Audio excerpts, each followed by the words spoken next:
That's the key. You say, what's Genesis all about? It's about, in the beginning, God created the heaven and the earth. And everything unfolds from there.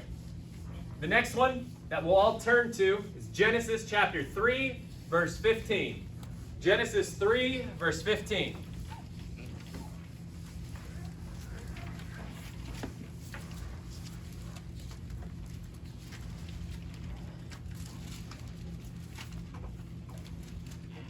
Genesis 3:15. Now, we're in the Garden of Eden.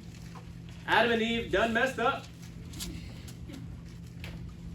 They sinned against God, and God is giving the punishment out to the serpent and to Adam and to Eve. Right here in Genesis 3:15, God is giving the serpent his punishment. So God is talking to the serpent, who is? Satan. Here's what he says. And I will put enmity. That means they're going to be at odds with one another. You're never going to like each other. I will put enmity between thee. Who's thee? The serpent. Thee is the serpent. I will put enmity between thee and the woman. Who's that? Eve. Eve. Good. And between thy seed and her seed. See that? It shall bruise thy head, and thou shalt bruise his heel. So let's look at that. It says, I will put enmity between thee, that's the serpent, right? Yes. And the woman. The woman's Eve, right? Mm-hmm. And between thy seed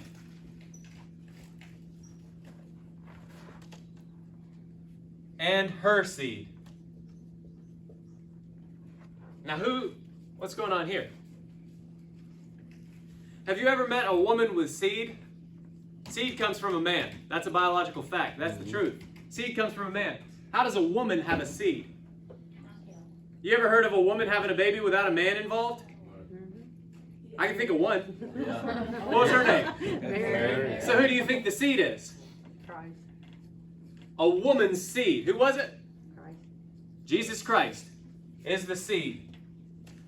Jesus Christ clearly shows up. Now, later we'll see he's definitely in Genesis chapter 1, verse 1, in the beginning. But he also shows up here in Genesis 3:15. God prophesies, God tells the serpent's going to have a seed, and Eve's going to have a seed. Eve's seed's name is Jesus. Who's this guy? Lucifer. Who's this guy? No. Lucifer is the serpent. He's going to have a seed later on. We'll learn about him later on. We will learn about him. The old Antichrist. Yep. I will put enmity between thee and the woman, and between thy seed and her seed. So there's enmity. They don't get along. They don't get along. Jesus and the Antichrist do not get along. Look at this. It shall bruise thy head. Jesus shall bruise Satan's head. It shall bruise thy head, and thou, Satan, shall bruise his heel. Now, I don't know how many fights you've got into in your life, but if you've got a bruised head and he's got a bruised heel, you lost the fight. Jesus is going to bruise the serpent's head. He's going to kick him in the Kick head. him in the head. He's going to bruise his heel. That's going to happen in the future. That's going to happen in the future. We've just studied it in Revelation. Satan's going to get bound up in a chain for 1,000 years in the bottomless pit, and then he's going to get cast into the lake of fire. I don't know if you've ever been cast into a lake of fire or not, but you lost the battle if you got cast into a lake of fire. All right? Genesis 3:15 is one of the first times in the Bible you see a prophecy of Jesus Christ, and you see a prophecy of what's going to happen to Satan. From the very beginning, you know who's going to win, and you know how they're going to win. Good stuff, isn't it? The Bible's very clear. Jesus Christ shows up early on. Early on. That's one of the key verses in the book of Genesis. This right here will mess up so many people in the world. You get talking about the serpent's seed, people don't want to talk about it.